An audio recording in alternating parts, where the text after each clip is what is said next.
when Mark leaves. You see, you're disappearing. You're not being there, Josh. It's throwing me off kilter, mate. So you've buggered my recording. Anyway, I was just reading a few things out in the chat there. Mark is one of the most truthful researchers in Britain. There's a couple of others. You're killing me. I'm just trying to read this thesis here. So no, don't bother. I accidentally, I think I accidentally highlighted everything, and I was only meant to get that one bit, but I don't know how to delete it. I think that's my Saturday sorted. I'm going to be reading through all this. Spirit of Longthorn Fam says, when you go down this hole, Beatles, Laurel Canyon, etc., it will kill you, but I'm glad I did, and I thank Mark Devlin in part for a lot of this. X and Spirit of Longthorn says, Mark Devlin, thank you. You made an old man very happy and aware. Big love to you, brother. So, yeah, you're getting some love from the chat. Well, that's good. I don't always get love. I get rotten eggs and tomatoes some places I go. So it's nice to absorb that love. A little interesting side note, just, I'm not paranoid. But when we started the show, we had an unusually high number of viewers to start with, and I assume that was due to your name being in the description. Thank you, sir. And we had a huge number of thumbs down instantly for our show. We never get more than 1 or 2. We had 12 instantly, and there were about 10 thumbs up. I literally sat here and watched the thumbs up disappear one by one, thinking you must have been talking about something that was pissing people off. But I actually see people in the chat asking the question, where did my thumbs up go? So excellent. It seems like they're fucking with our numbers live, even as we're doing things. Okay. Well, yeah, it's either that or, I usually try and piss everyone off. I don't discriminate. I try and get round to everyone. Nice. So if I've not denigrated your particular musical icon by the end of an interview, then I've not done the job properly. Right. Mate, you're joining us for the second half. There's plenty of time yet. We'll get them all. Don't worry. Yeah, check this out, guys. I've been stuck at 666 subs. What else? Over like a month and a half.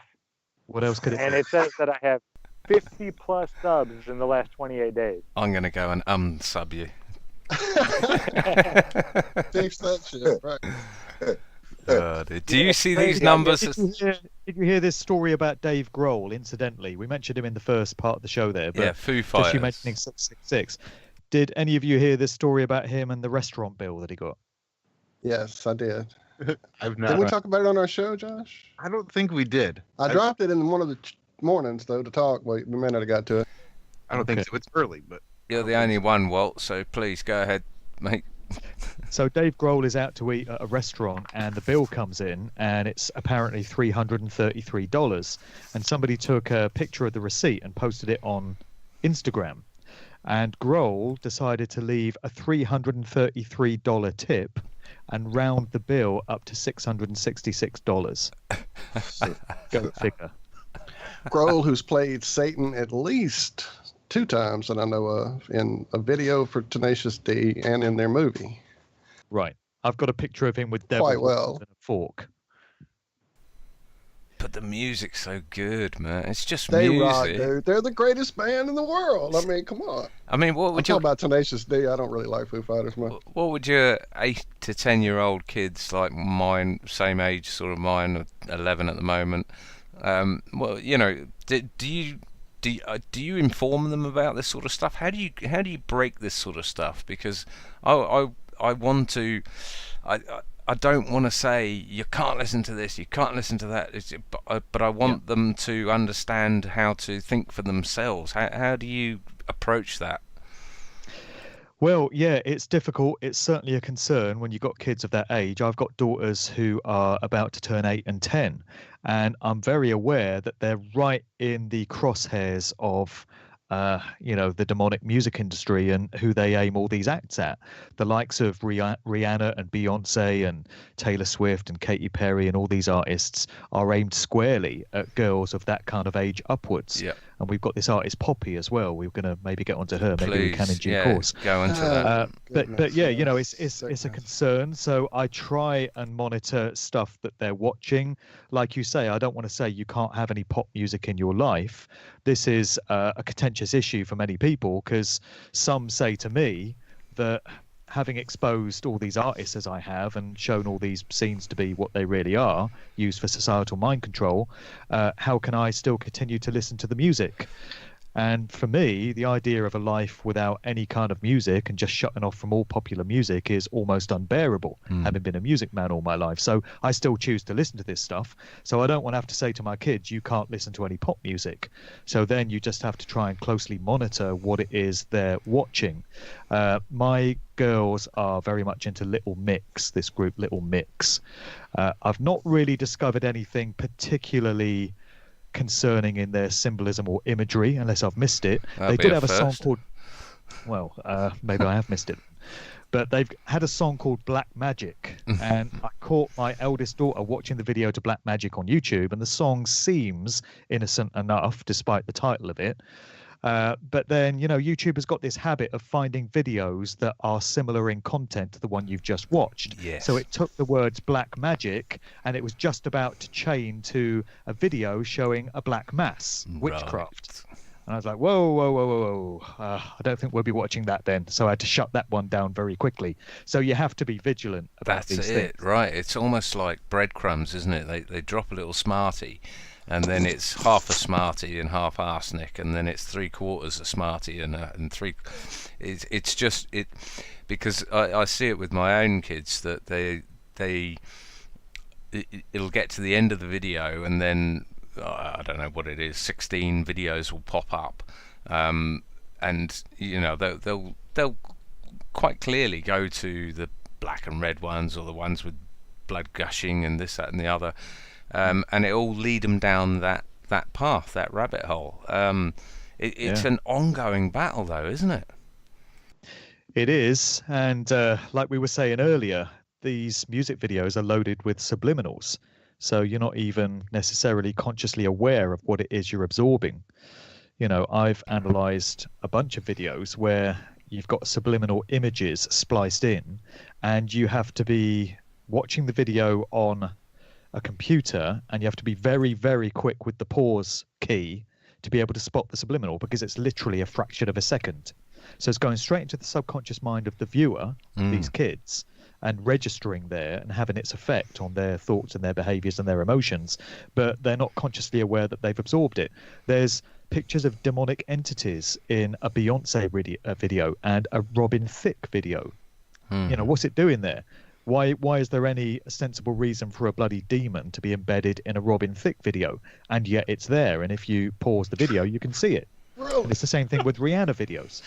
Well, I get it on Rihanna because she blatantly flaunts it, but I just would never have guessed Robert Thicke. I find that funny for some reason. Sorry. But they've had cases of this in China, haven't they, where they've released games, or they, I mean, over there they've got lots of CGI bands and things like that for the kids, and they've actually triggered, you know, either psychotic events or epileptic events.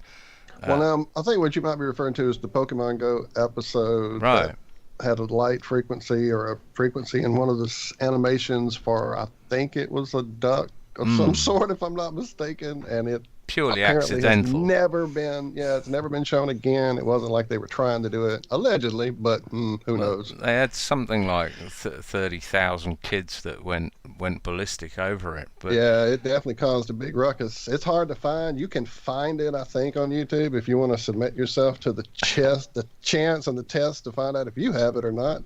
Go right ahead. Yeah. Well, this stuff is real. You know, I used to deny it, but I've done the research. I mean, the whole Pokemon thing itself, the way it took over the world. I watched it when it was starting out as the card game. I was a manager of an arcade at the time, and it just took over the mall I worked in. It was like the craziest thing I'd ever seen. Everyone, all the kids, you know, just went crazy for it. I didn't care. I didn't do the research on it. It wasn't until the Pokemon Go thing launched that we found out that its creator has openly admitted that he created it as a demon-catching game in protest of his evangelical Christian parents. So it's kind of like, well, maybe they did that crap on purpose in the cartoon. Well, Mark, where do you stand on 5G? I mean, that's all vibration. It's don't know. Yeah. It's bad news. Bad news for humans. I'm very concerned about it. It's yet more electromagnetic pollution and radiation, just adding to the soup and the swamp of stuff we're already swimming in with the smart grid, Internet of Things. All these bloody devices broadcasting signals to each other. We're absolutely drowning in that stuff.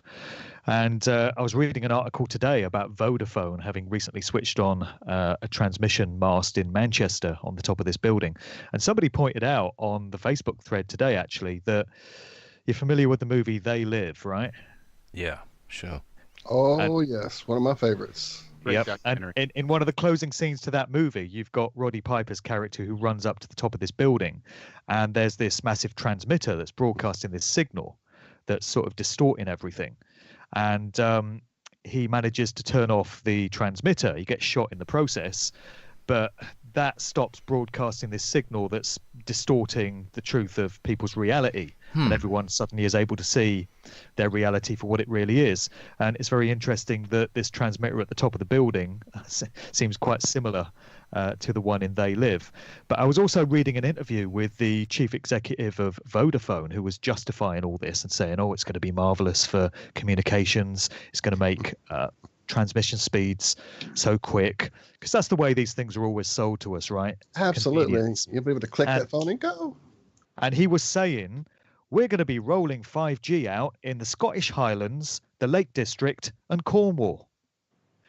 And when I first heard about all these urban areas where 5G is going to be implemented, like the West Midlands and Newcastle and London and Manchester, my first thought was, well, if it comes to it, I'll just have to escape somewhere like the Scottish Highlands and go and live out there instead.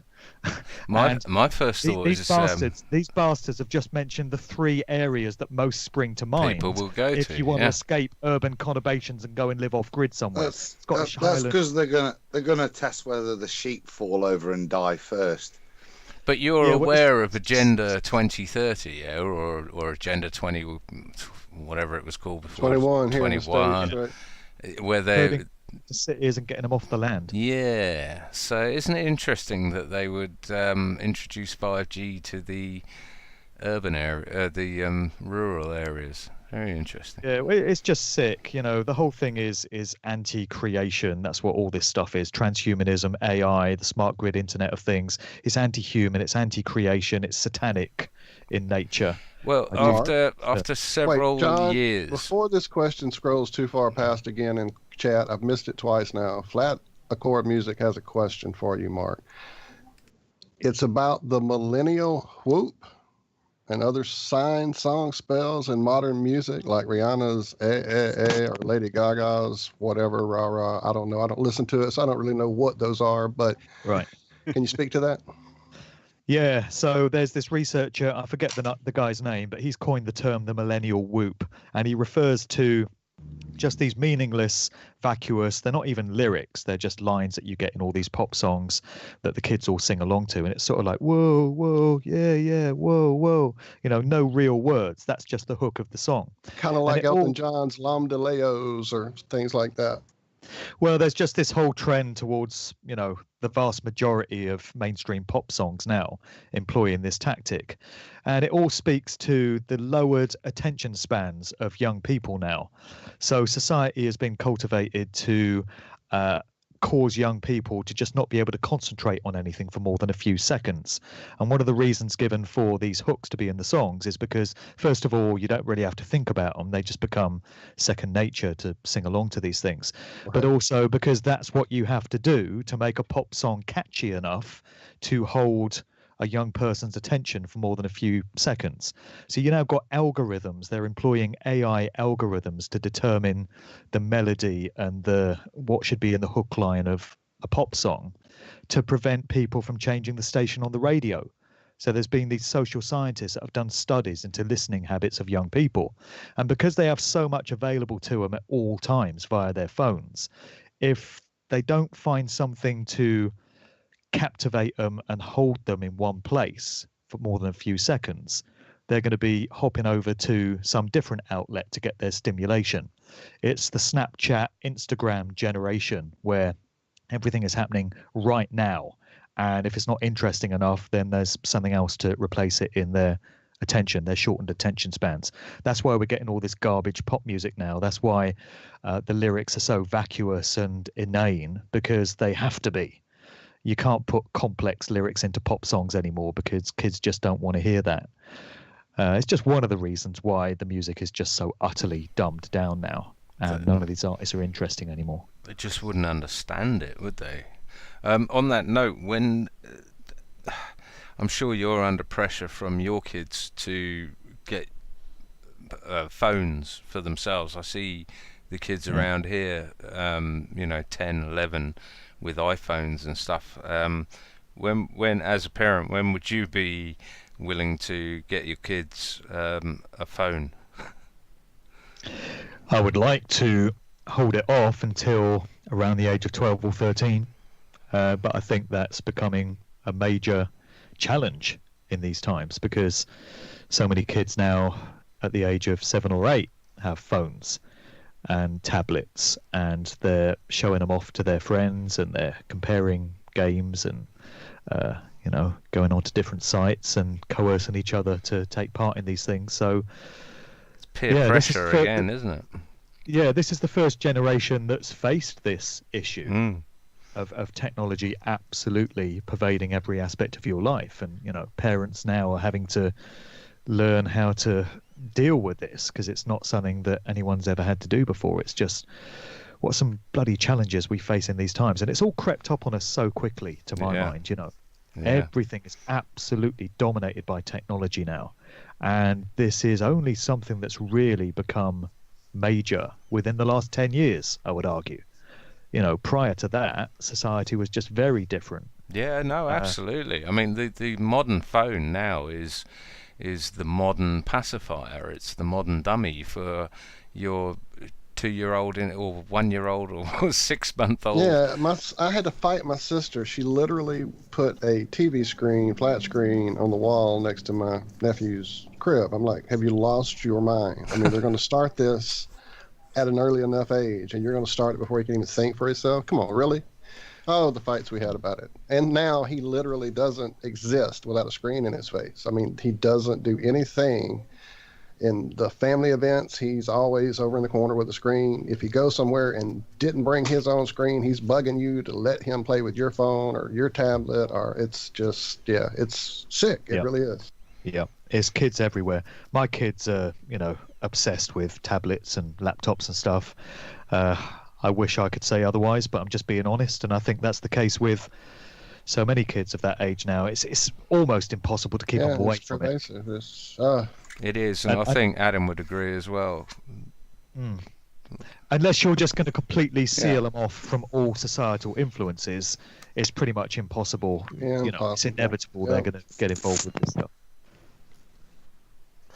I think it's a futile exercise to try and prevent that. I think what's important, not just with regards to devices, media, etc., is in all walks of life to, as you say, don't allow that mobile to be the pacifier, to remember why you bothered to have the kids in the first place. And I think there's a lot of sense that if you bring your kids up, and I've got 11 and 13-year-olds, Mark, and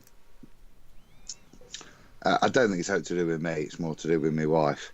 That I'm blessed that I've got two loving young men who are sensible, and they know it's flat. They don't feel the need to preach it, but I think brought right, they can engage just like I do with these things and see it for what it is. And I think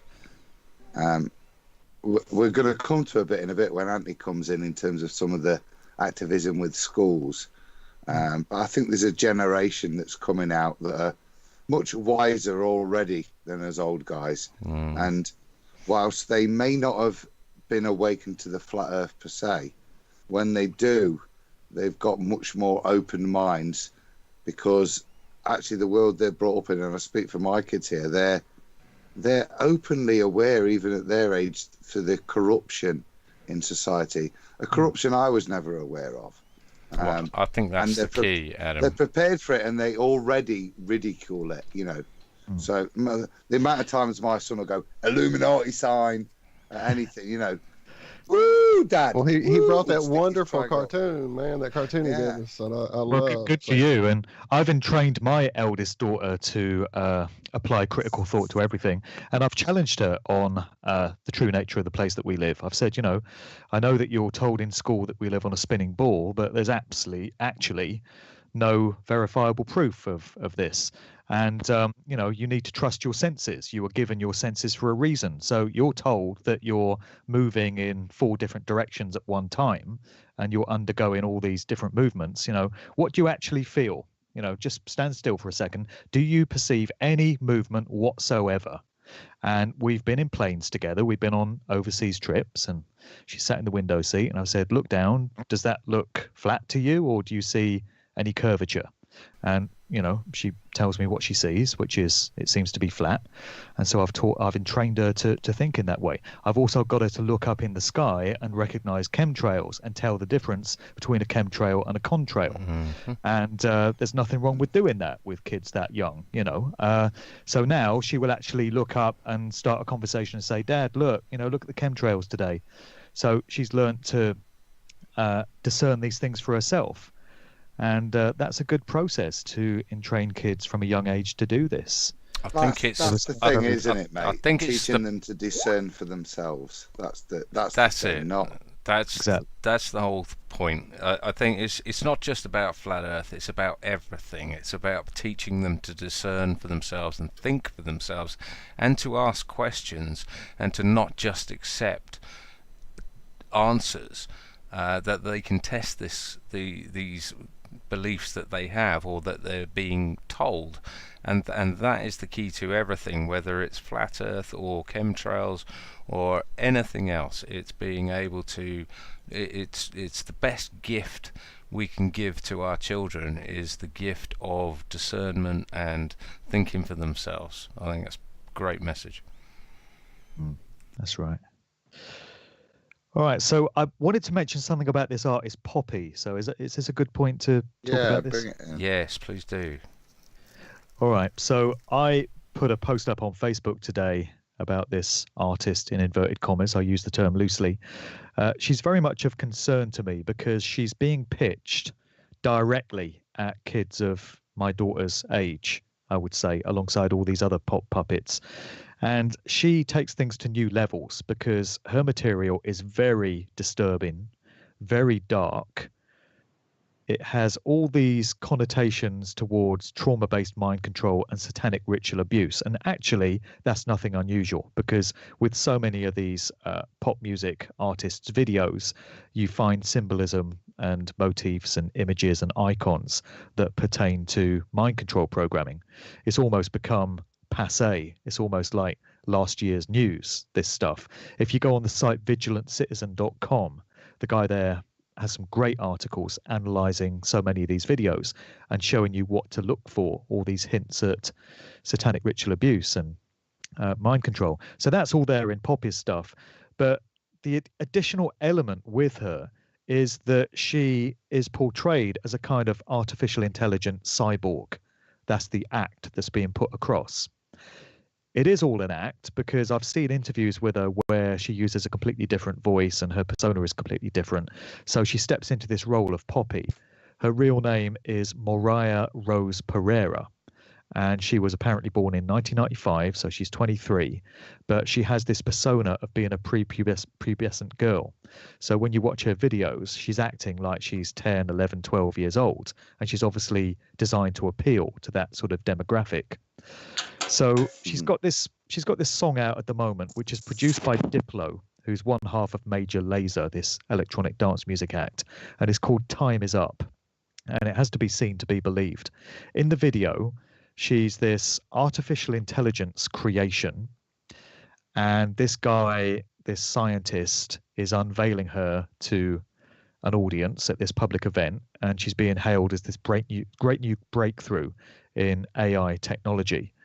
But then she starts to operate to her own agenda, and you see her feeding pills to these people. And after they've swallowed the pills, and they're blue pills, by the way, with all the imagery that brings of the Matrix, and straight after they swallow these pills, you see this binary code appear on their faces, ones and zeros, hinting at, this digital reality. And then they start writhing around on the floor, dying like cockroaches.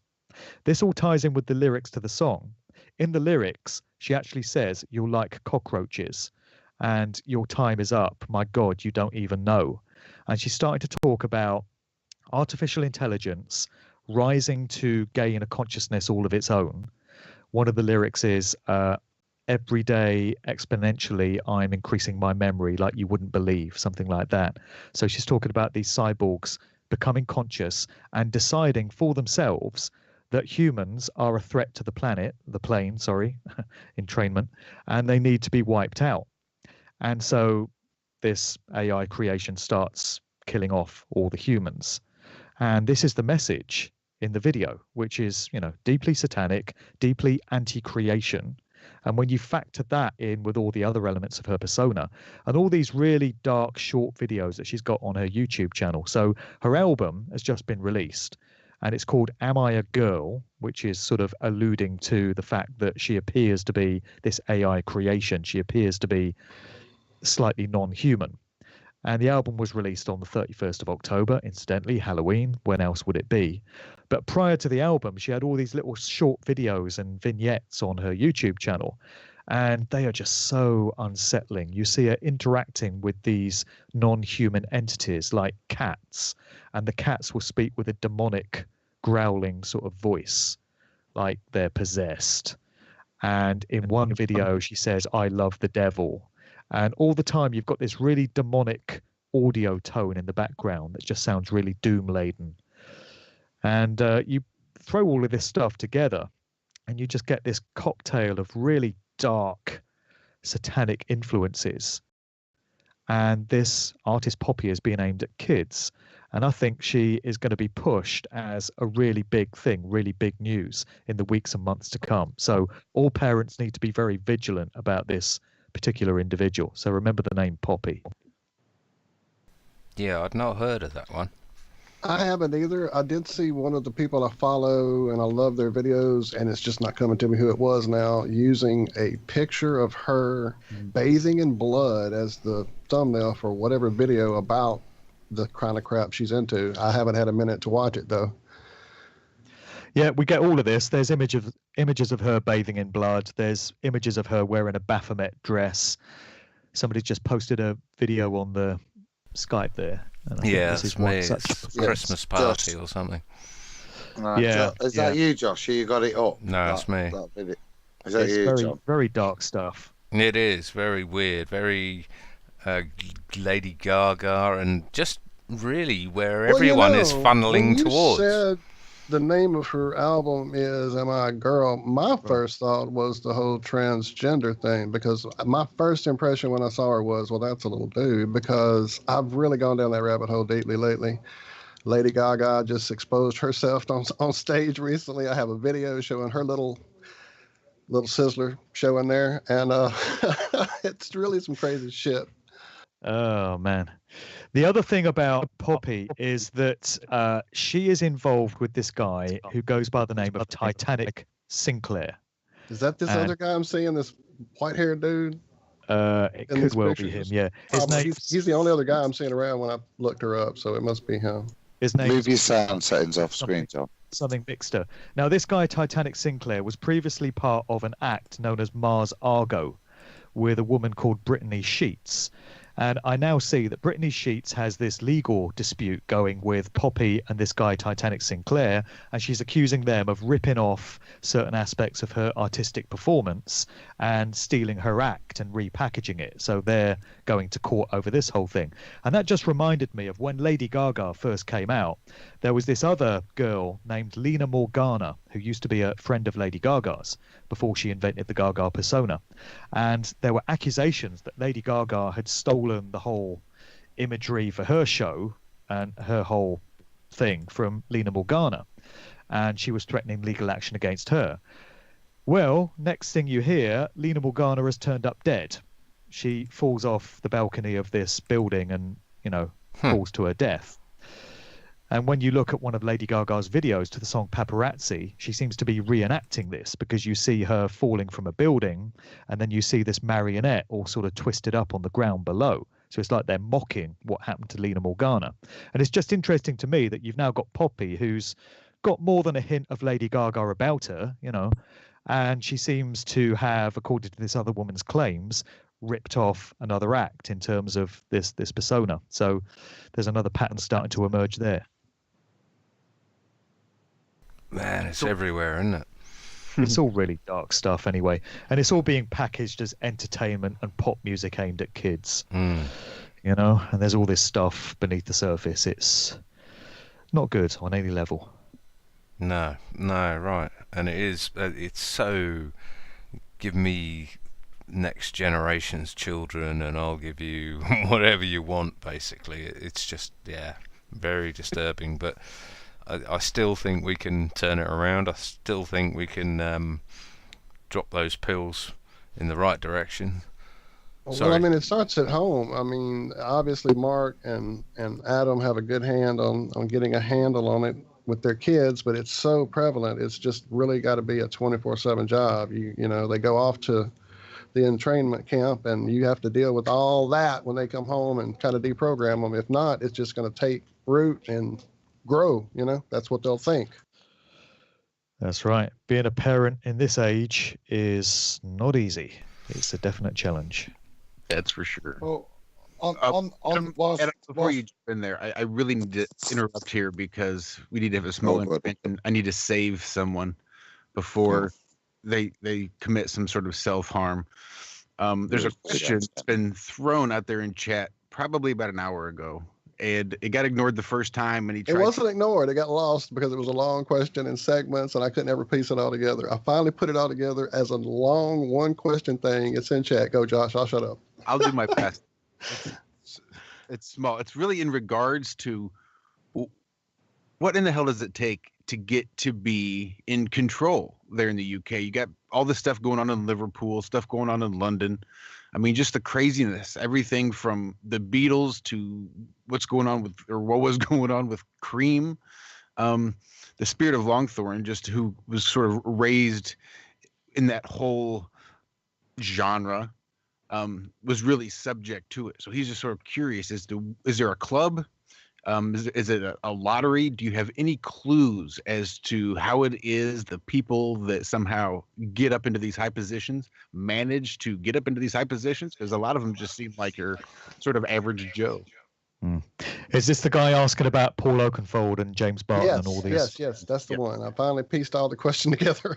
Yeah. And I hope I didn't butcher it too bad.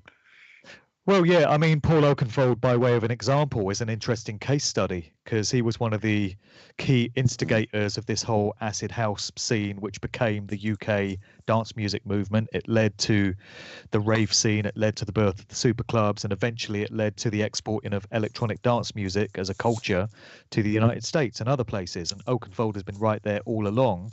We get this fable, this myth that Oakenfold in 1987 went out to Ibiza with Danny Rampling and a couple of their mates, and they underwent this amazing spiritual experience on ecstasy and came back and wanted to recreate the vibe. I've got my suspicions about how authentic that story is and whether it's a cover for how Oakenfold and Rampling and these other guys really got pushed in that scene. But look at where Oakenfold's career went from there. He became a producer for the likes of the Happy Mondays and U2. He started doing film scores in Hollywood. He played gigs on the Great Wall of China. Wasn't his music used as the theme for The Exorcist? Is that the right Tubular Bells? Is that the right guy, or am I mixing him up? No, that's Mike Oldfield. Yeah, it is. Yeah, see, I'm mixing it up. Damn it. I'll shut up. So Paul Oakenfold's had this amazing career, and he's one of the he's a millionaire. He's one of the best paid guys in electronic dance music. So how do you get to that position? He's never struck me as the brightest spark. I don't think it's his intelligence quota that's got him there. So something else has. And it's a question I have. I think a lot of it is down to how willing these people show themselves to be in terms of how much they want the fame and the fortune and the riches and what they're prepared to do to achieve it. That is going to have a big part in how successful they become. To a certain extent, we can only speculate because I've not been there to view exactly what happened with this guy's career. I can only view from a distance at how it's taken off. Yeah, I'm looking at him on some images now. He's not looking like the brightest bulb in the lamp there. Yeah, well, he's not. And this comes across in his interviews where he can barely string a sentence together. Maybe it's too many drugs. I don't know. But yeah, I mean, it's difficult for me to answer the question, to be honest, because I'm wondering like anyone else. Certainly, there are family connections. That was my question next. Was it a bloodline thing, possibly? Yeah, I've tried to discover stuff about Oakenfold. He seems to have come from a fairly ordinary family. He trained as a chef before he got into the music business. He did work for a time at the Royal Army and Navy Club as a chef, so I don't know if that's got anything to do with it. But yeah, where you get family connections with some of these people, with others, it's more difficult to trace. So I can only think that there's going to be other factors at work, and I can only speculate on that, unfortunately, like anyone else. Interesting character. I'm not really apparently that's why I mixed him up with this other guy. I'm just not familiar with him, and definitely the just looking at the imagery, I can see the duper's delight, almost like the astronauts have when they're presenting themselves. Exactly. Well, I'll tell you what, Mark, you've been more than generous with your time, and I know Adam's probably dying to get a Riley in here at some point. He's going crazy on his end. If you want to hang around to overlap and listen to it, then that would be absolutely brilliant. But as we've already had 2 hours of your time, we've it's gone quick. Doubled our quota. Well, I hope you've enjoyed it. I hope you've had a nice, relaxing time. Well, I have. Yeah, it's been a very different experience to my normal interviews. So I'll step aside now because I know you want to bring this other guy in, and I'll have a listen, but I won't chip in. I'll just sort of quietly. Absolutely, you're more than welcome to chip in. We actually would want your input, please. That's why you're here, friend. That's what we want. We want to have as many minds on these on these ideas and theories, and that's what it's all about, is getting different people's perspective, because we're still working this whole thing out. That's what we're trying to do here. Well, that's right. So thanks for having me on, and I'll step aside now and let you continue with the rest of the show. Thank you so much, Mark. Thank it's you, been Mark. an absolute pleasure. I've been looking forward to this for going on 18 months, and of course, leave it to karma or whatever it is I've done in a past life to make my car break down on today of all days to do it. There you go. Hopefully, we can schedule another time sometime in the very near future. Yes, I hope so. My goodness. Josh, I know how long you had this planned for. Can't you just do the intro anyway? Can't I do the intro anyway? You must have had a good. I know how long we've been waiting for. From about the early September, we had no guests other than saying we've got Mark Devlin coming. We've got Mark. I know Devlin that's all we kept saying. Who's next? Who's coming? I don't know, but Mark Devlin's in November. Ages. I know that. See, you build me up like that, and then I've got to come with something really profound. Otherwise, people are going to be disappointed. Man, so you did no more pressure. than we could have hoped. It was brilliant. You showing up was enough. Just being here and again doubling the quota. It was just an absolute honor.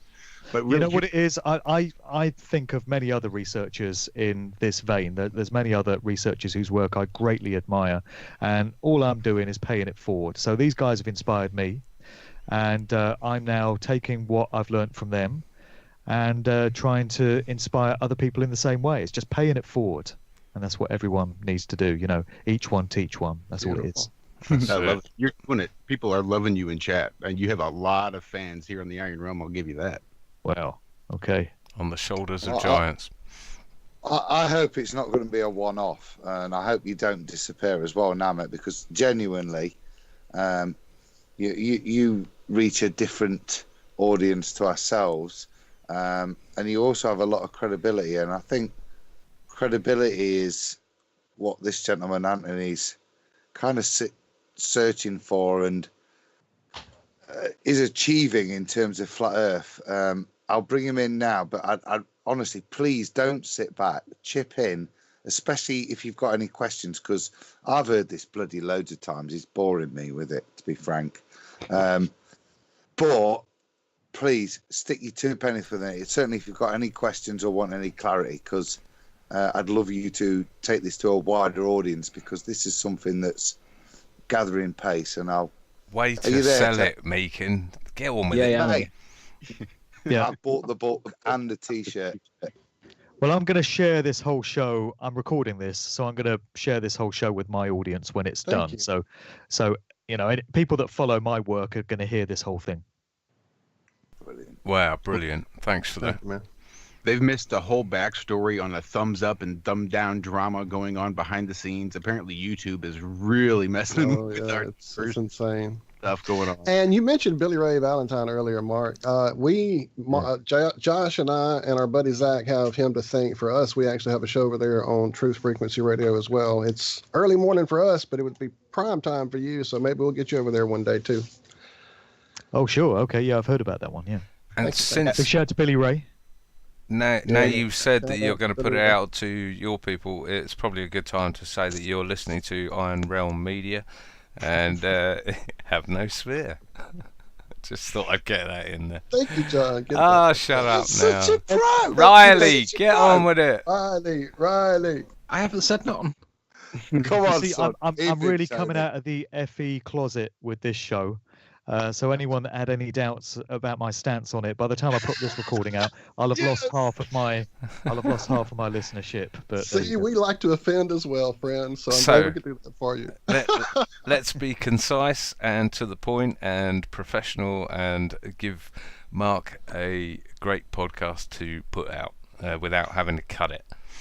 Yep, and I just want to say thanks a lot to the half of my fan base that will leave me after this show. So it's been good to have you, guys. See you later. We salute you. We do say farewell. Well, Yeah. maybe Enjoy the if we're spin. doing, if we're doing that, maybe there is, if there are certainly in Mark's audience, people that wondering who these daft sods are, maybe we should just do a quick introduction other than just our names and qualifications, because flat Earth is a serious thing that's painted and as a lunacy thing for uneducated people. I think is one of the greatest phrases, and certainly Just John. point them to my blog, mate, and be done Yeah, with it. John- Get Riley on. John's certainly that. I mean, John. No, John. John, do you know John? If people have a look on YouTube, John's responsible for the gyroscope experiments, which go a great way to scientific. I know Nathan Oakley will jump down my head. Yeah, but, I was going to certainly ask, are you losing your mind? Nathan's in certainly chat. the audience, Riley, quiet, Riley, quiet. Do you know what I mean? And I think there's a lot of stuff we're not uneducated people. We're certainly having fun tonight, but I'm not daft. Walt's not daft, and certainly Zach's the stuff that if we ever get round to it this evening, the stuff that Zach would like to present is of the highest academic order. So We're if they never are going to listening- get round to it this evening. there's Ever. absolutely Ever. Bob Hope, isn't there? Absolutely Bob Hope. But seriously, if you are listening via Mark, then please have a look at our channel and please have a look at the academic stuff that Yeah, there's really great work to done validate here. our We have position. many experiments. If you go looking through our archives, we have fun, but we actually got here doing serious work. We just, it doesn't always have to be so stuffy. Thanks for the plug there, Adam. It's savageplane.wordpress.com and look up the resources page. There's books to keep you going for months, and I defy anyone to debunk them. Hashtag Einstein was a shitbag. Yes. That's right, go on any search engine, just put in the term Einstein shitbag and you should get my blog at the top. Anyway, But that's not a joke. no it's not, but moving on. Right, Tony, are you there? Yes. Come on. Say Can you hello. hear me? Yeah. Loud and We clear. hear you, friend. We Welcome, need the sir. screen. We need the screen share going on. So who's the director of? I've got on screen. I've got your. That's Adam books with the as well. secret sauce. All right, so we're presenting now, yeah. Yeah. I've got you ready. I'm going to give you full screen in a minute once you start, but I've kept a little couple of bits of GIFs on the screen. We need to talk about your choice of pictures too, there, Tony. If that's what you're screen sharing, is stock footage with LMA. Yeah. Well, it was the highest resolution I could find, and it makes up for it. It's fine. Give it to me. I'll take the LMA off there. I'll remove their watermark for you. Thanks. Okay, so if I was to say to you guys, the fact that heliocentricity is taught in schools as fact, and aside from the fact that that's a foul, if I said to you guys, do you think we'd ever get flat Earth into the mainstream schools? What would your answer be? Mine would be yes. It would depend on the numbers. I think my gut reaction would be Bobo. Yeah, Bob. Me too, Bobo. Walt? I don't know. I really doubt it. I mean, there's so much fight and blowback here every time it's brought up in any academic circle in my area, for sure. It's ridiculed. There are places on the plane hold that on. teach flat Earth Two in opinions schools. missing yet, John? So we've got 2 and 2 here. We need a deciding vote. Mike? What's Bobo? Nothing. Bob Hope, No. famous singer. We needed the deciding vote. Mike, you got the deciding vote. Would you think that Mark. flat Earth would ever make it into a secondary school? That's Mark, and he may. It's Mark Devlin. I'm not even Yeah, sure if yeah, he's still. I'm here. Oh, he is still here. Okay. I would consider it extremely unlikely / impossible with the current paradigm we've got. What if I told you guys that there's a right in law that we can exploit, that if we didn't know it was there, we would never exploit, but now we can? And it came from the result of 2 GoFundMes, one that involved me, one that involved another group, blending together to create this outcome that is enshrined in law, and it's going to be piloted soon. And I'm now going to show you how this has come about. So I got a GoFundMe to do a course, and I said I would dedicate it to flat Earth. I would find a way to get an angle in education where I could challenge the application of the national curriculum into the education system, challenge it in law, not in physics, but in law. Because I believe that it's basically indoctrination. I don't believe that there's a fair, balanced, opposing view.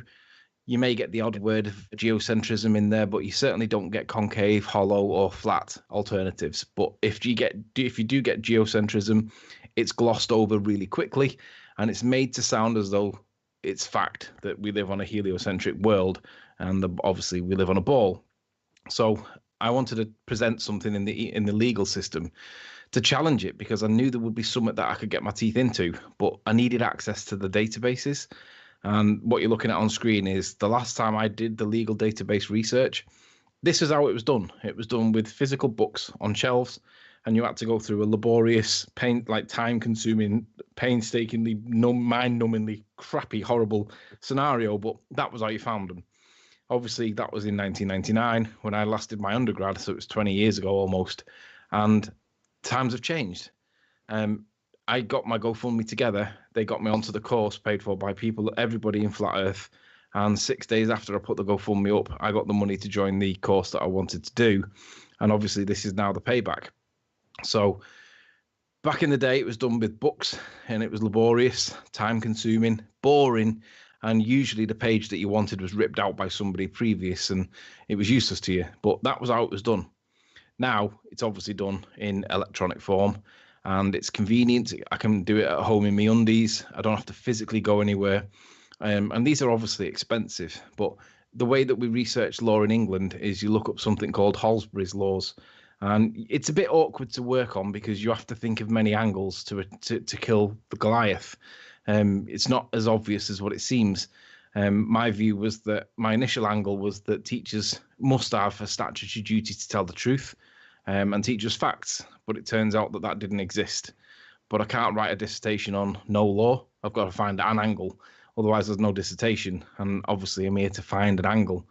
So I'm looking through the Halsbury's laws. And obviously, you can see at the top, you've got agency, You've got the law to do with aviation. You've got broadcasting laws. And obviously I need education. So when I scroll down to education, I get all these further subcategories. So these are notes at the top, but then you get numbered paragraphs that relate to different tangents that you can go off in, and you can look at. It's really weird to work out where you're going to attack. Are you going to attack head teachers? Are you going to attack teachers, boards of governors? Are you going to attack the Secretary of State for Education?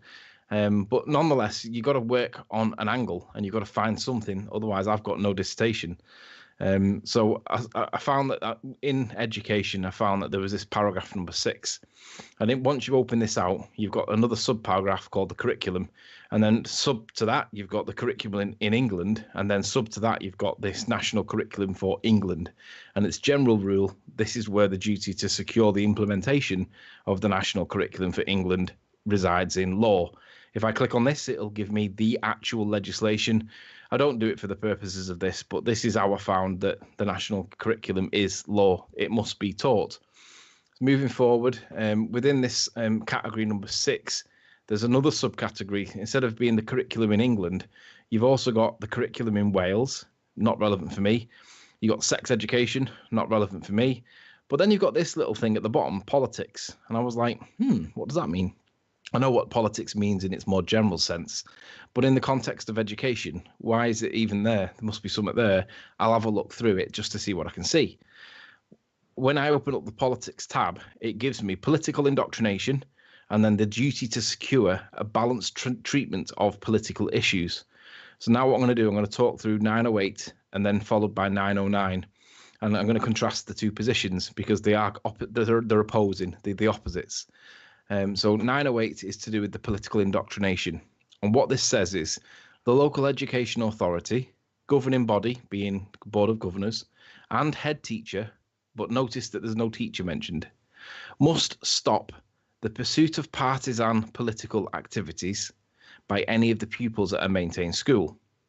And they must also stop the promotion of partisan political views in the teaching of any subject, be it religion or science or anything else, history perhaps, but it's any subject. It pervades all of them. So the question becomes, well, what's partisan political? Now, we all have a basic impression of what that might mean, and I'm not going to try and explain this. In explanation, I'm going to show it with a case. But partisan political, basically, you're going to have to think about this from two perspectives. One being, is flat earth what they're talking about here? Is flat earth partisan political? And also, is heliocentricity partisan political?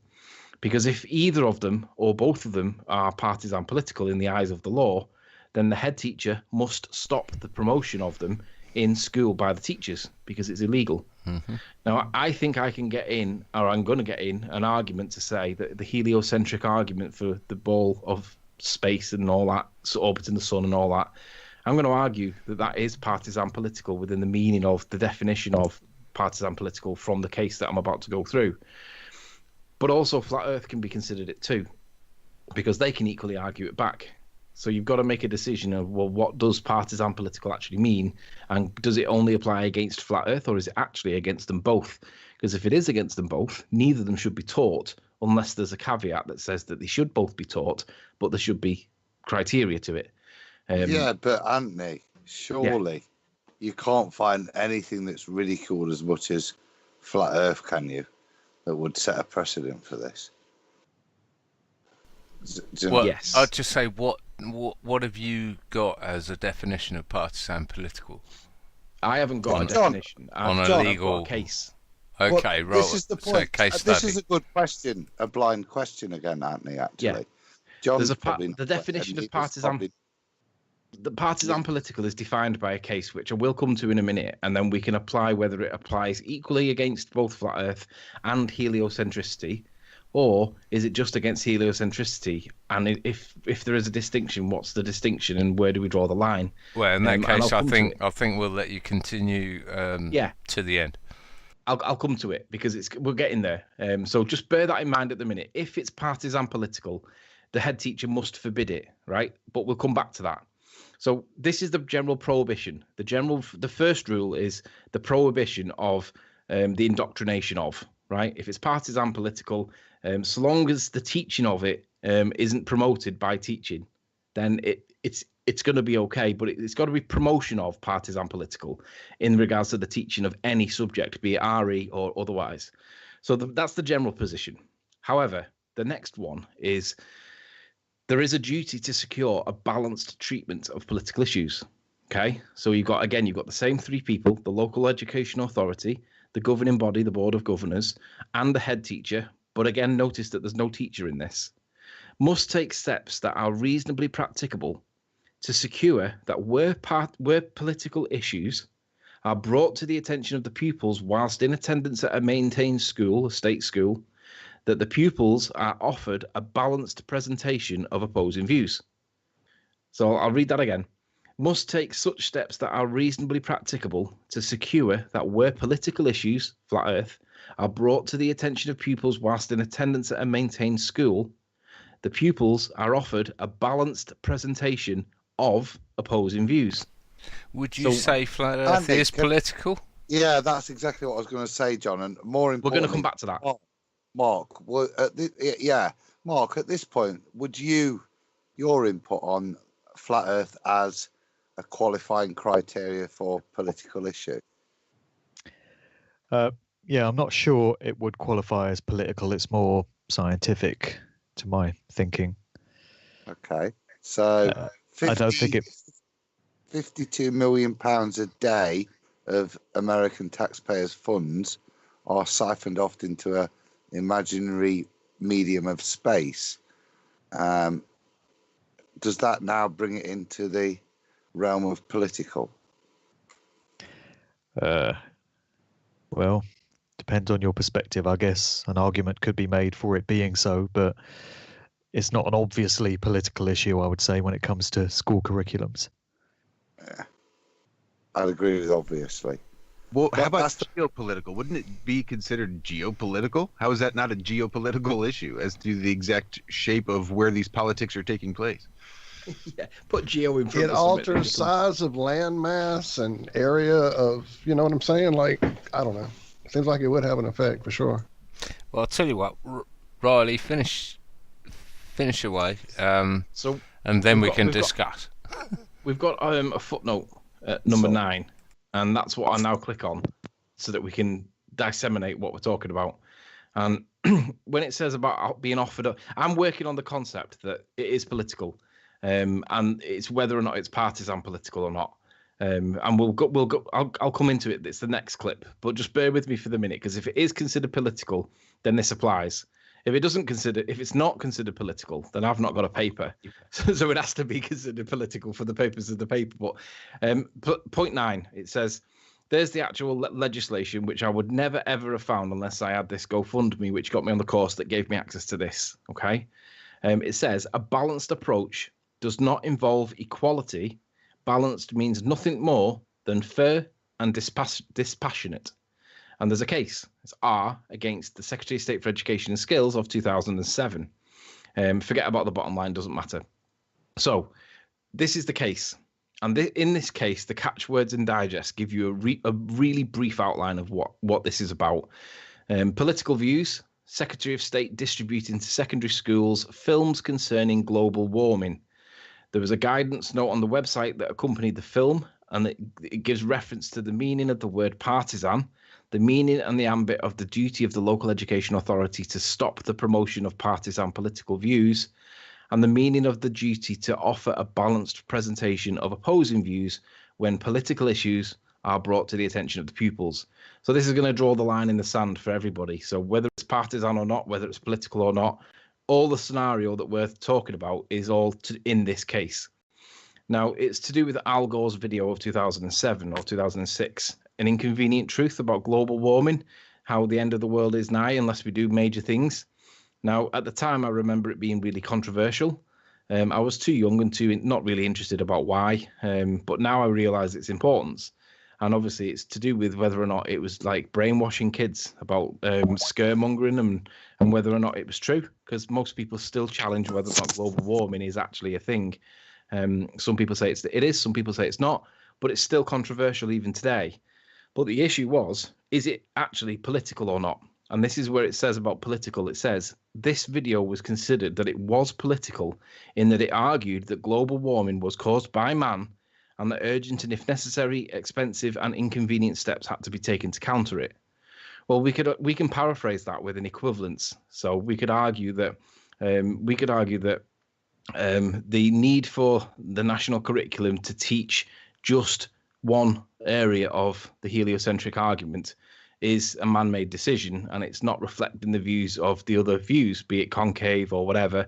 And on that basis, paraphrasing this into something similar can be done.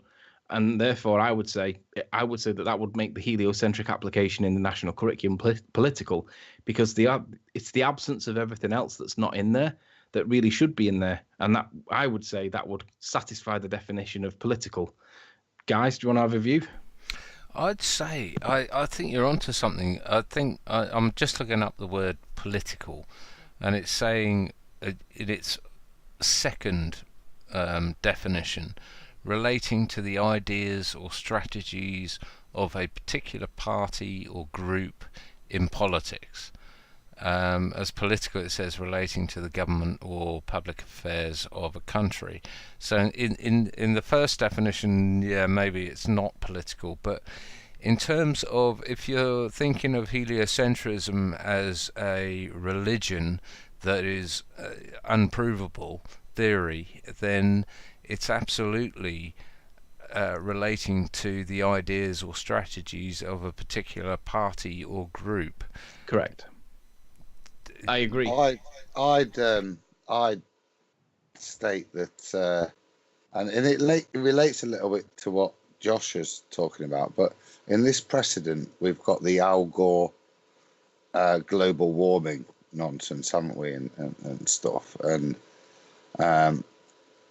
within that narrative that we were all fed from when we were kids, there's the ozone layer over Antarctica.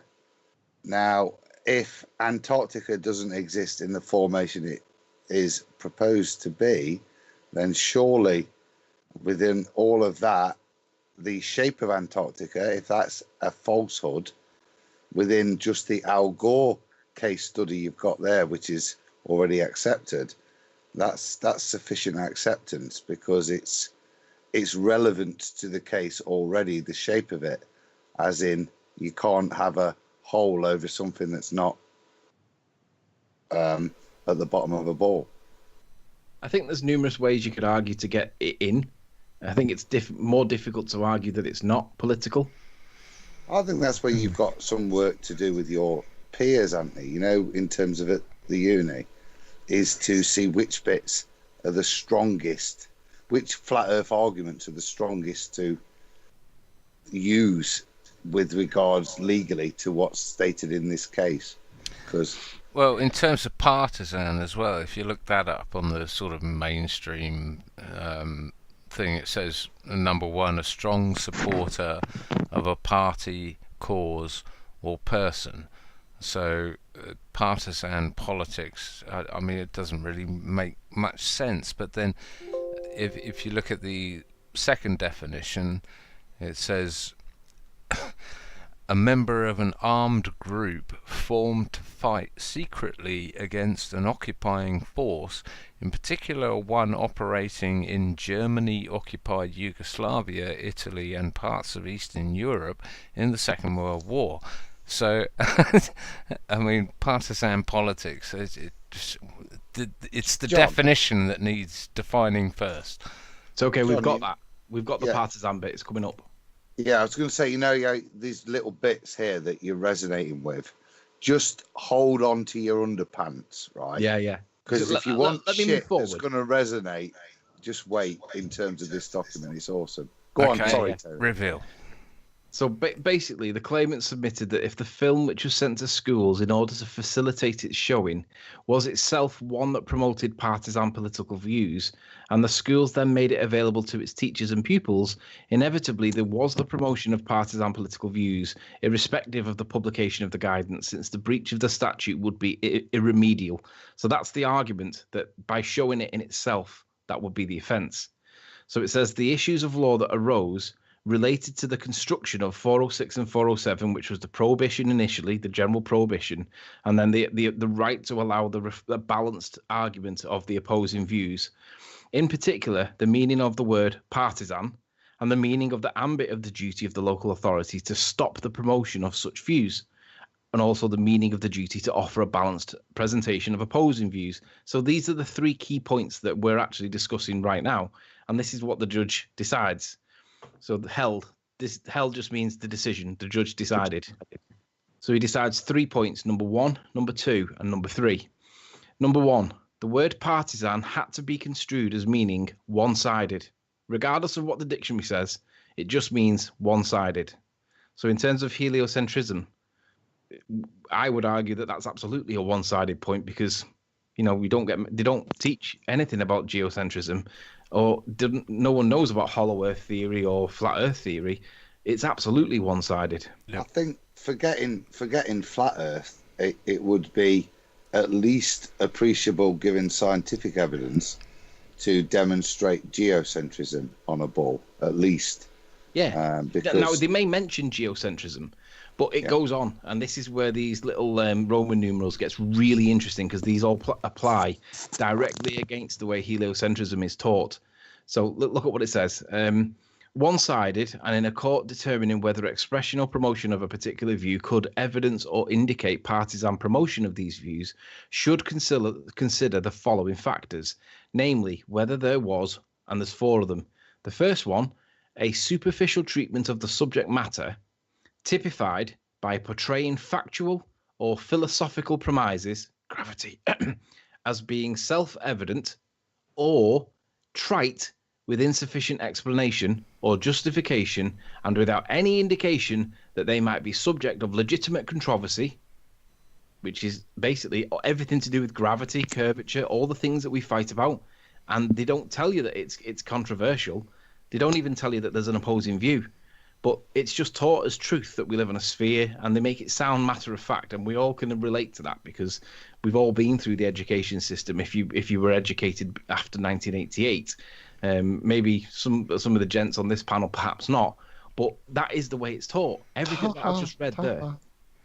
Don't miss this next bit out again. You did this on Nathan's show. This is the best bit for me. The next bit says, the misleading use of scientific data, misrepresentations, and half-truths and one-sidedness. Again, that's all about heliocentricity in science. It fits into it completely. So it's like, oh my God, that's been written for us. And it wasn't. It was written for Al Gore's thing. But this is what the judges said. And heliocentricity is all about the misleading use of scientific data, misrepresentations, and half-truths. For example, how do you have a gas pressure without some kind of container? It's part of the definition.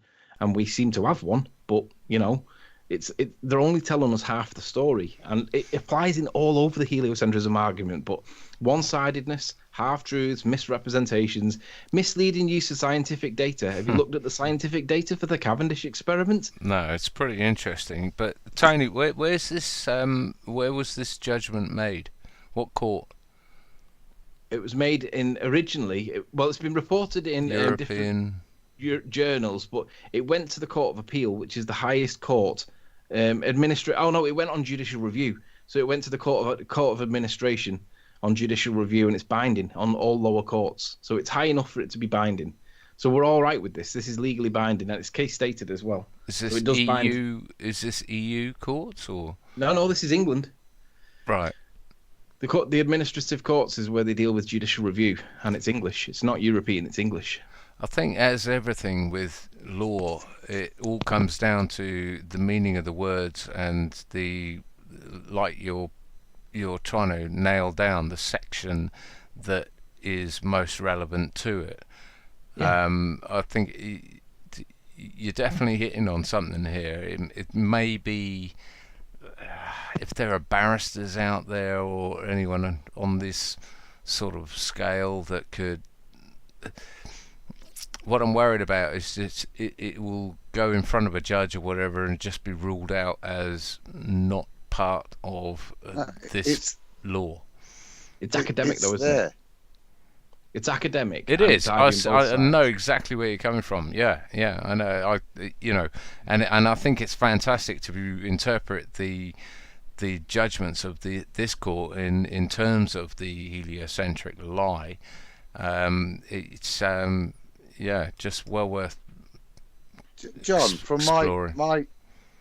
well, we've only done part one of part one, but when Tony was, talking to me about this stuff before he got access to this database and the likes, there's certain things that you hope, certain little nuggets that he was intimating and finding, and chatting with him. You think, you might see this, you might find X, Y, and Z. But actually, as we read through this, there's so many parts that are, and Mark, you'll probably get this, because you were talking about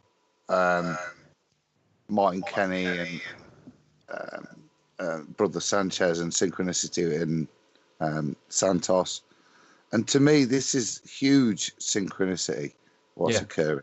Not only with what you're about to reveal with regards to on the ground, UK-wise, but in terms of the validation and the work that the community, through Nathan's channel, has put in to be able to give confident answers to so many of the things that the ballers would throw at us as their evidence, and we can destroy it.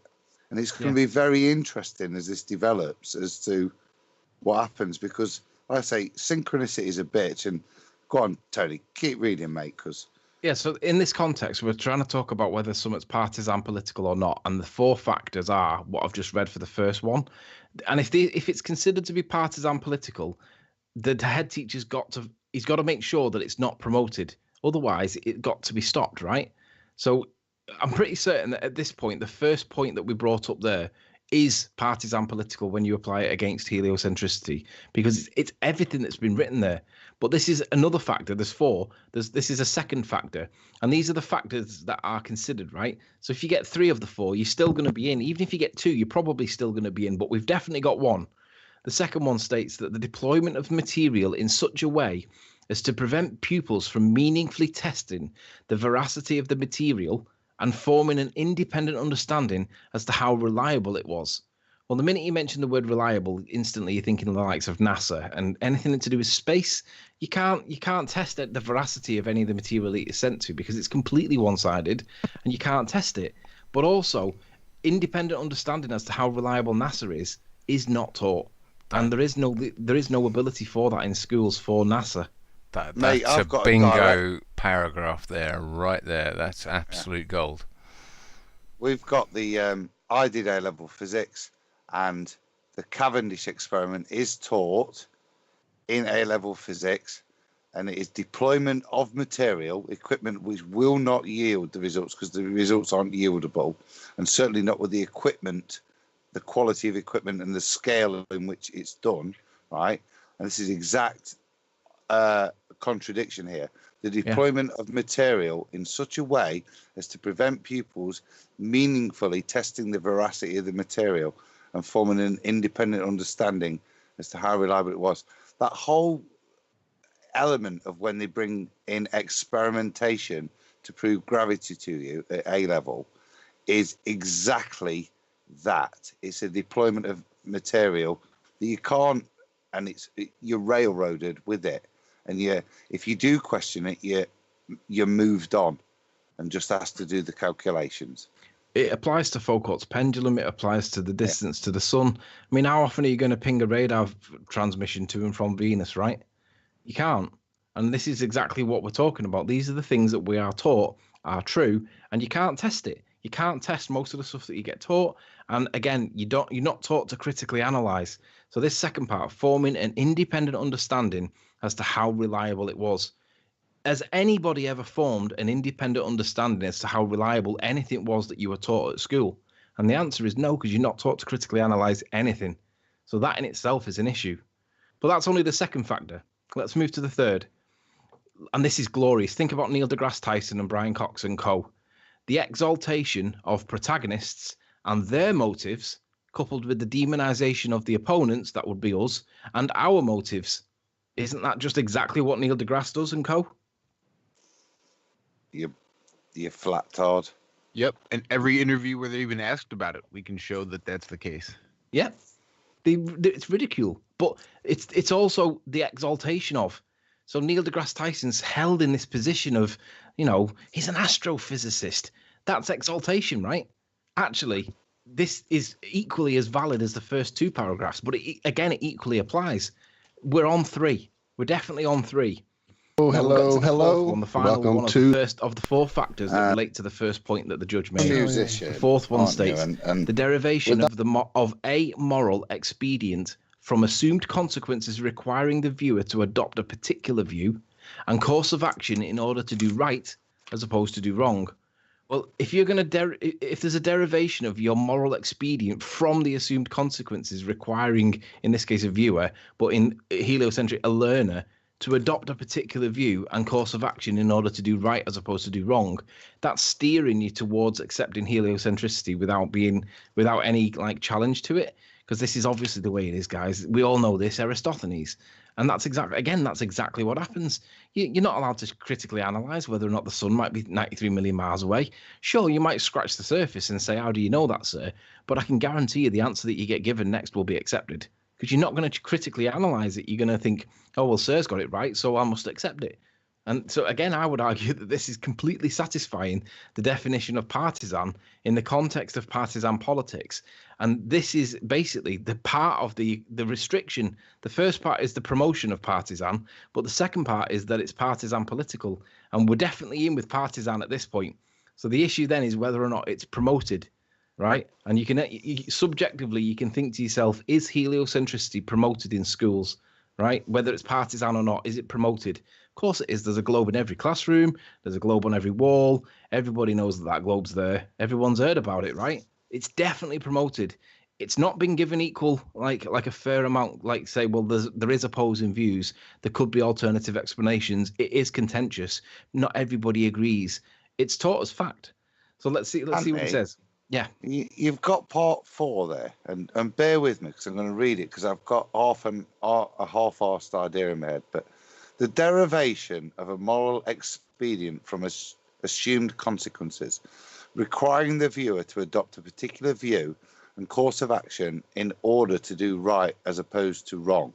Now, in relation to this actual case law, this is with regards to forcing an individual to adopt the viewpoint based on, if you don't adopt it, you're dooming the planet to death via whatever course of man's effects it is. Now, to me, that 4th point is the bit that I'm struggling to kind of squeeze in exactly how that fits, and that might be chat and other feedback we need to get, how the demonization of us flat earthers let's say explicit to that. Let's just argue for the sake of completeness, or let's for shits and giggles, let's say that this is the weakest of the 4, and we'll say that we were unable to satisfy this factor, right? Look, what it says is there are factors that are to be considered. The views, it says here, what does it say? It says, determining whether the expression or promotion of a particular view could evidence or indicate partisan promotion of these views should consider the following factors.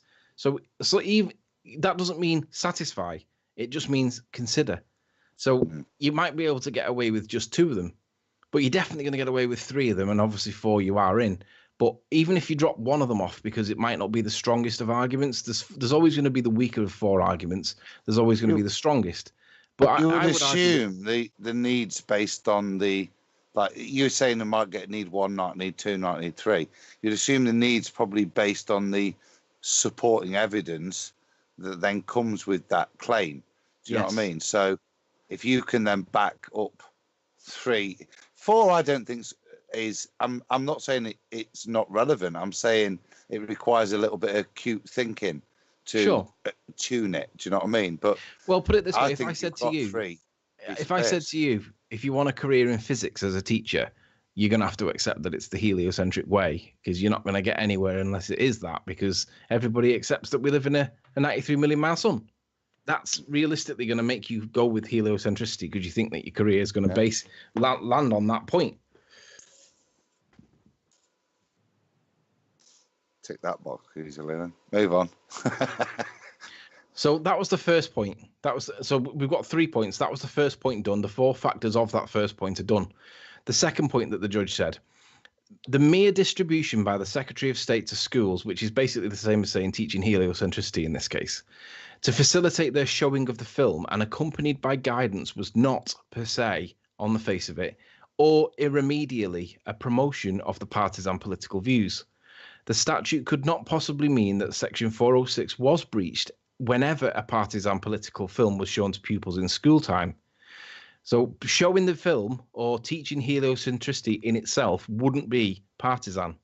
However, what was forbidden by the statute... No, wait, just a sec there. Because this is where I think there is a slight difference in the situations. Now, this is a one-off screening of a statement about how bad humanity is. Whereas what you've got in contrast on the other side is continued and supported stuff, not just in one field, but in multiple fields where there isn't. You're going to focus on the science-based stuff, but this is the history-based bullshit where the alternatives aren't there. So I think here where they weren't so worried about that, actually it's another strength for your case. Well, the next line you've just interrupted with the next line that qualifies what you've just said. What was forbidden by the statute was political indoctrination, which is what you've just said. That's the bit that's forbidden. Indoctrination. It's not the showing of the clip. It's not the teaching of heliocentricity. What is forbidden is the indoctrination of, which is where the continuous, basically, reassertion of the solar system and the heliocentric model is the indoctrination. But that's what the whole system is. I mean, that is what the system is that we were Anyone disagree? in and what we went to. That's what our kids are involved in. Yeah. Does anybody disagree? Nope. I guess Josh just fell asleep. No, I'm here. Sorry, I'm muted. I was trying to think of how we would have to then define indoctrination. That's exactly what Walt's I was right. thinking. The whole system is by design indoctrination. So if you want to take on indoctrination, well, then now you're not talking about inserting flat Earth into the school system. You're talking about a complete destruction of the school system. Complete destruction of the heliocentric being taught or indoctrinated. Well, we need the definition. Heliocentricity, is it not? So, bells for periods and recess and lunch and everything. I mean, this is all indoctrination. No, only in regards to heliocentrism, because it needs to be balanced, and that's the bit that's not. There's a one-sided indoctrination with the absence of the fair and equal opposing views being presented. But that's forbidden. For that, Tony, as far as that goes, we could look at science and like not ever hearing anything about Tesla until we all did our own research way out of school, or any of the lies we've been told about science. I mean, we could take this to the nth degree with maybe. Well, breaking this system like this. I mean, I'm all about this, man. I want to break it down. Trust me, you don't know. Take the power back. We have 7 minutes I do want to left. throw all the, ideas at you. We're only doing it from as well. angle. We're only doing it from the view that heliocentricity is being indoctrinated into kids. Gotcha. We need to define indoctrination. I see where you're going.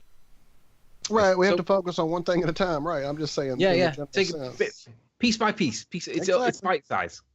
Anyway, so since this is the biggest lie that covers all the rest, I think we're starting in the right spot, my friend, for sure. Now, this is the bit that's important, because it says, therefore, a teacher who in the course of a school day, as part of the syllabus, which it is, presents to his pupils with the appropriate setting and with proper tuition, but look at this bit, and debate, a film or document or topic, maybe heliocentricity, which itself promoted in a partisan way some political view, could not possibly be the mischief against which the statute was intended. So what they're saying is teachers are generally going to fall outside. And I think that's right, because the average teacher, he might have a degree, but let's be honest, he's reciting that which he was taught to kids. He's never really thought about it because he's done his degree, and no disrespect to anybody with a degree, but at the end of the day, the bottom line is if you've got the degree, you're gonna parrot back that which you were taught by the teacher that you remember the most fondly in your chosen matter of right. Teaching, right? That's the definition. So, but what this is saying is that teaching. A teacher who does all this in the normal context of his normal job, but it does say and debate. But anyway, proper tuition without debate maybe falls outside of it because there isn't really any debate in the classroom about whether or not we do live in a heliocentric world or not. Tony, can anyone get hold of these documents John. that you're showing? Oh, John, you may have muted yourself. Can you hear me? Uh-oh. Are we losing you, John? Can you hear me? Sounds like we may have lost John. Oh, It took him out. They heard the truth coming through. There he is. They may have switched his mute button mid-sentence. They like to swap it around. So sometimes when the light's on, that means it's muted. Oh, I know all about it, my friend. And they swap it around. I've brewed many a pot of coffee on the air like that.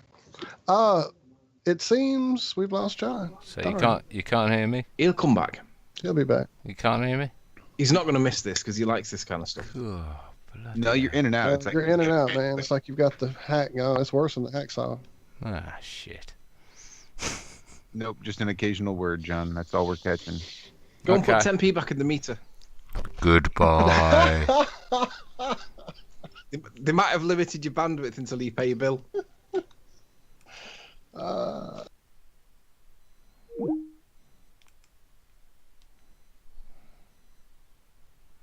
In for his He'll Skype. come back to it. He'll come back to it. Yeah, he'll come back. I'm here. Try now. Can you hear me? And I had something I was going to wait better. till he came back after he finished. I had a point and I've lost it worrying about if we had lost John. Damn it. I don't know. Can you hear me? There he is. Ah, there we go. There we go. I can't remember what I was going to say now. Oh, bloody hell.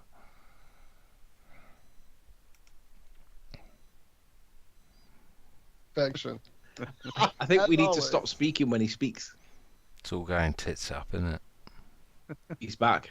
You're back now. I'm back, yeah, but I've got nothing to say. I think that was brilliant. I just slipped away to get a little snack. I thought, I hope I don't miss out. I'm assuming I haven't. No, you've missed nothing.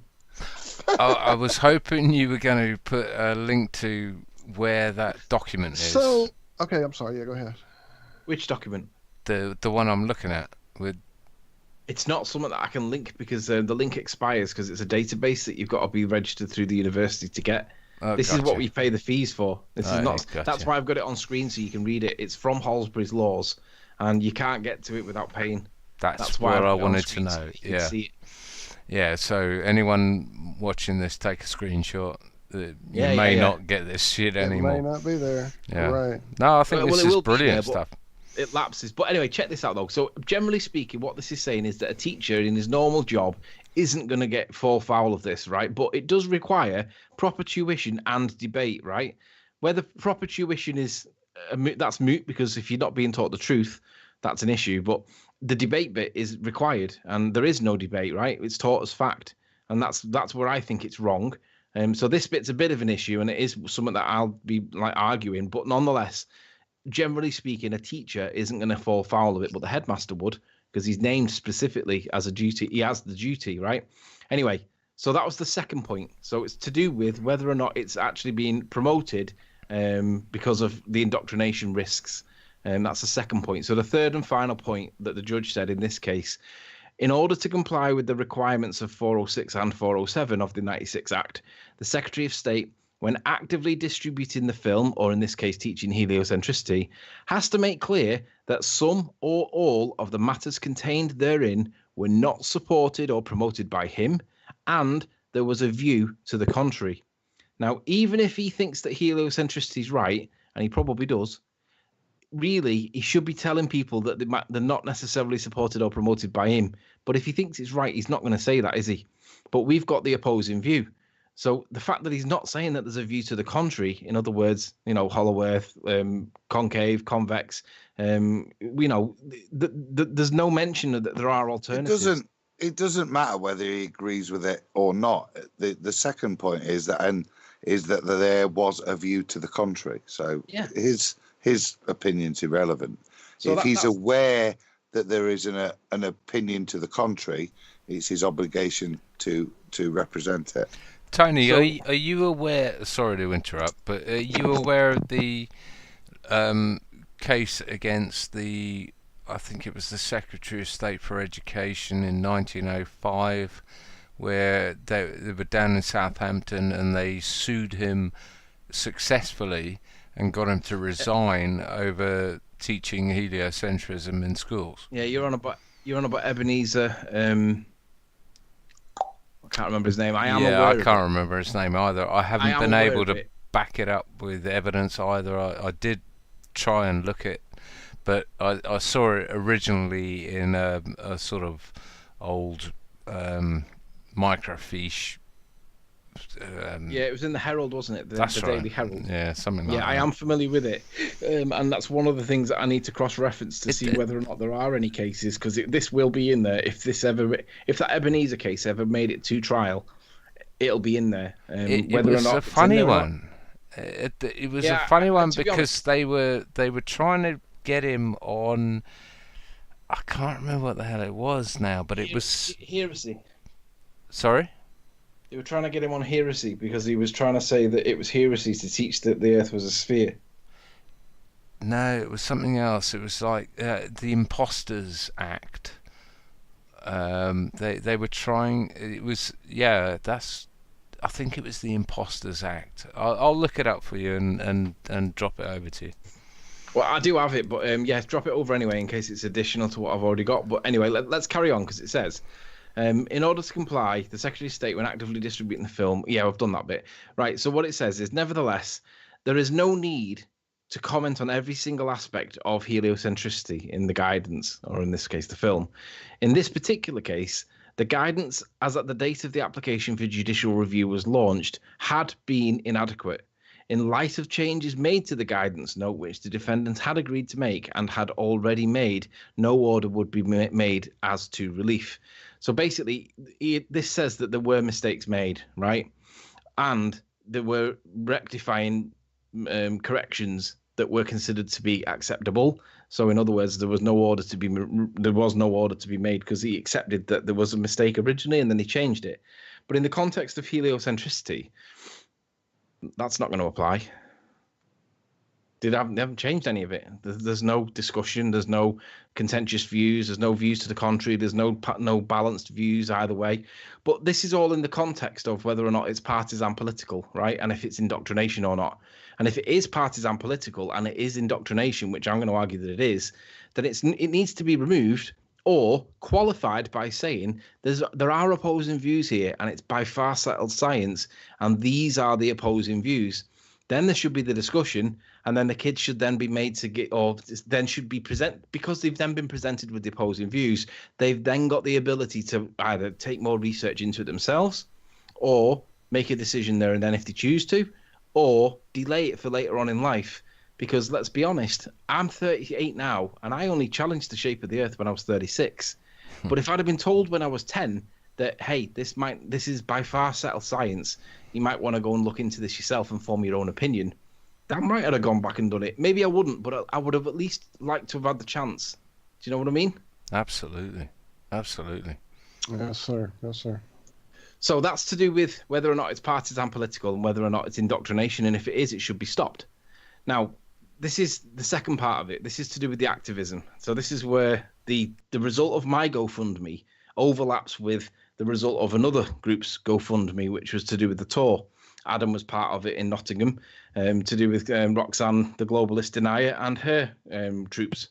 I don't know. Shout out to Harry. Shout out to Jason. I don't know who the ringleader is. I only got to them very late in the table, which I found amazing that I didn't know about these people until about 3 weeks ago. And when I went into their chat, I hardly recognised any names. Yet we're all in the same circle. It's like almost as if Google. This thing is growing, man.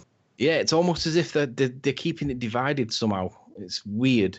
Anyway, so the second part of it, the 909 bit, which was the second paragraph, states, the local authority, governing body and the head teacher must take reasonable steps to secure that. And this is the bit where political issues, flat earth, are brought to the attention of pupils that are in attendance at the school, the pupils are offered a balanced presentation of opposing views. So even if I can't I can't argue that it's partisan political from the point of law, which is going to form most of my argument, I am going to be able to argue that all we've got to do as flat earthers is bring these political issues to the attention of the pupils whilst they're in attendance at a school, and then the headmaster, because it says so here, the headmaster must take reasonable steps to secure that the pupils are offered a balanced presentation of opposing views. That is our way into the schools, because all we've got to do is bring it to their attention and then prove to the head that we've done it, because there'll be flyers going around the school and all the kids will be talking about it, because that's what will happen in a school. Once we bring it to their attention, the headmaster must take reasonable steps to ensure that the kids are offered a balanced presentation of opposing views. We're in. Brilliant. Now, I didn't know about this until I got the GoFundMe results, and I did what I'm doing now. And Roxanne and Harry and Robin and all the people on her side, they got the benefit of a GoFundMe as well. And there's an overlap. And that overlap gives us the way into the schools. So all these people that challenged, criticised and rebuked the idea that GoFundMe was just a cash cow or some kind of... Sure, I'm not saying that doesn't happen. What's his name? Greater Sapien. Talking to you there, lad. What I'm saying is that in my case, I had a GoFundMe. Harry had a GoFundMe. There's an overlap, and all of a sudden there's a way in there that we didn't have before this happened.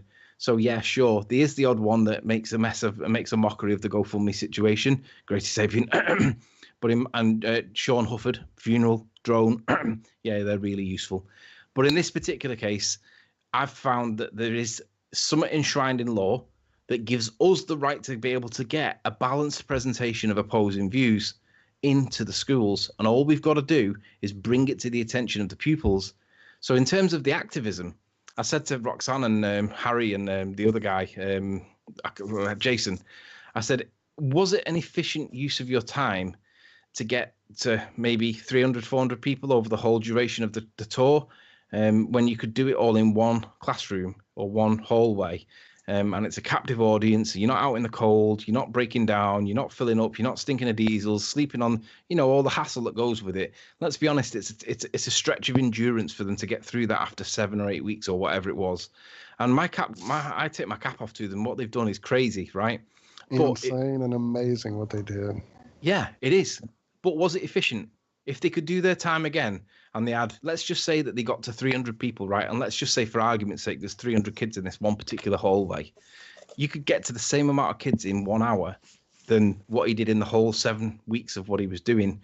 And it costs buttons, and you get to an awful lot of kids. And you wouldn't need the media to promote this in any way, because obviously they never promote us, they ridicule us. The kids would do it for you on social media. So we wouldn't even need the press to do it. All we'd have to do is just get into that school by triggering that law, by doing the activism, by getting the message to the kids whilst they're in school. And then that headmaster that stood in the bottom left-hand corner here, he's got a legal obligation to ensure that a balanced discussion, or whatever the phrase was, let me go back to it, a balanced presentation of opposing views is done.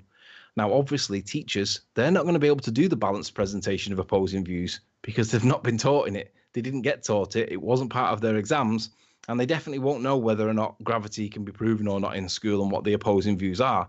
So it's going to have to be done by us. But at least if we get the chance to go in there, and even if it's just for an hour, if you get 300 kids, 200, 300, 400 kids, whatever it is, isn't that a much more efficient use of time and way more impactful? Because you've got all the teachers down one side, you've got all the teachers down the other side, headmasters watching, and then depending on what we actually do on the stage, depending on how well we execute it, and depending on how well we plant that seed, that's incredibly efficient, right? It's not the most efficient way of doing it, but it's way more efficient than driving up and down the country for weeks and weeks and weeks and getting a similar amount of kids. So it's like, this is the next step in the activism.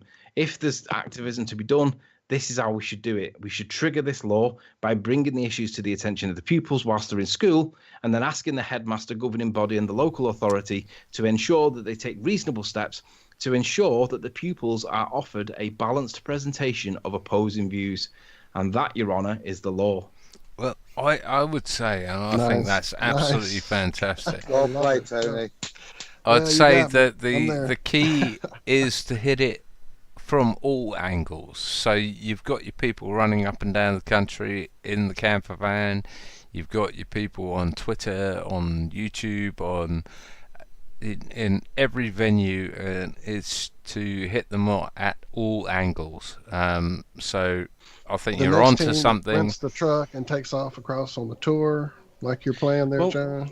Absolutely. You know, when some people suggest that perhaps it was a controlled rollout on Flat Earth and they were doing it on purpose. We were talking about this earlier. Why? I've never really wondered how or why that would even make sense. But what does make sense is, if you think about the context, the platform of YouTube, right? We're already preaching to the converted, and it's a small niche area. It's almost as if, call me crazy, it's almost as if we've been penned into the YouTube corner that is Flat Earth, and that's where we're staying. Yep. As we watch our numbers get played with, even as we speak, even as we're sitting here live. And this is why I think it's important to leave all avenues open. You know, you have people who are good at getting out on the streets. You've got people who are just sticking stickers wherever they go. There are people who are on Twitter, on Facebook, on everything else. People like me who don't want to show their face. There are people who are more than happy to show their face. I think it's important to give support and everything to every avenue. And I think, personally, your avenue of hitting them via law is one of the strongest avenues there is. And it's something I've advocated for several years now. But I think it should be, a go on every single avenue. Hit them, everything. Well, we're already the doing way most I'm of looking this. at it, Tony, is we've all been out here propagating the message however we have, be that over the internet, talking to people, street activism, whatever. And I feel the system is quite happy with that, because it's containable, it's quantifiable, it's ridiculable.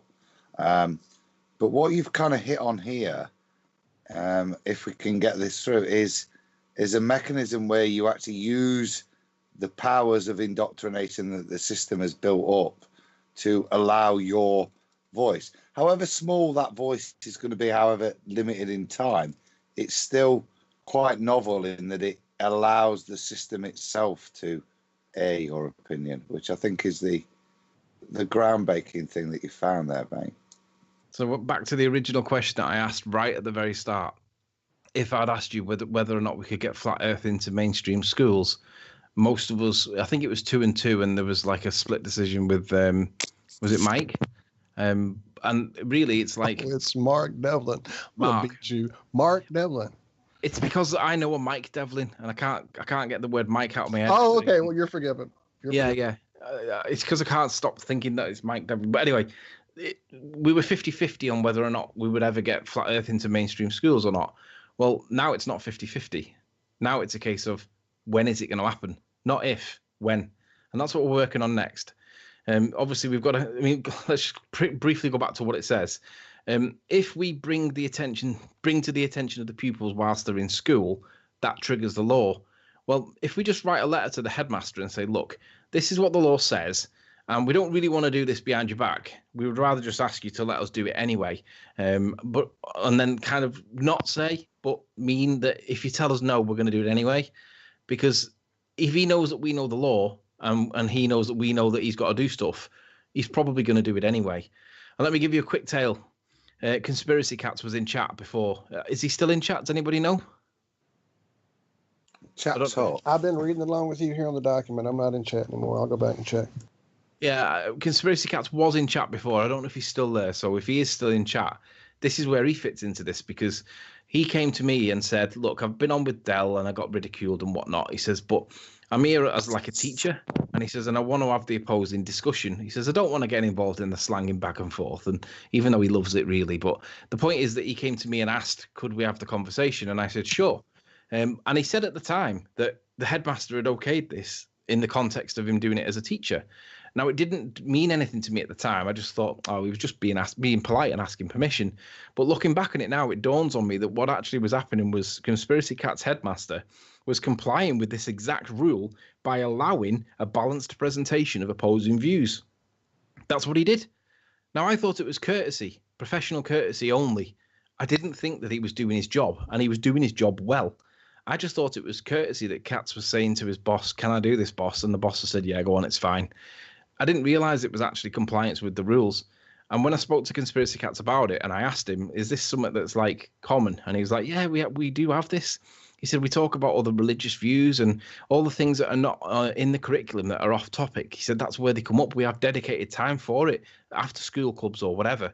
He gave it 4 letters, HEF, whatever.